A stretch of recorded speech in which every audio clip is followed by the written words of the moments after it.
और जब भगवान राम के भाई लखनलाल उधर से बाण चलाते हैं, तो इधर से हनुमान जी महाराज गुनगुनाते हैं। क्या गुनगुनाते हैं?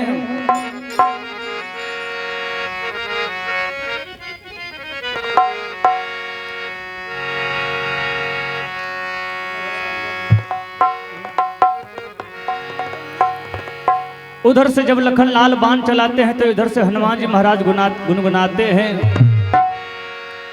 कि राजा राम राजा राम राजा राम राजा राम राजा राम राजा राम राजा राम राजा राम राजा राम राजा राम राजा राम राजा राम राजा राम राजा राम राजा राम राजा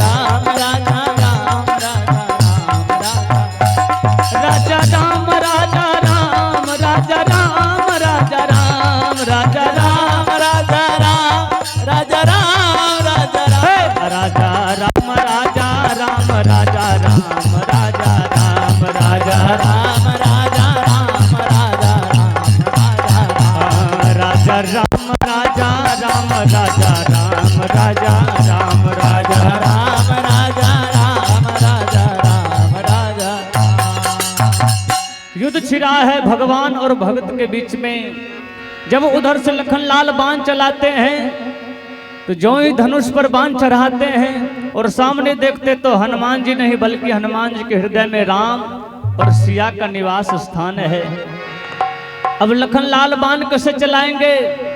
अगर बाण चलाएंगे तो भगवान के छाती में बाण लगेगा, हनुमान के छाती में नहीं। लखनलाल अपने बाण को नीचे कर लेते हैं, भरत उठाते हैं धनुष बाण।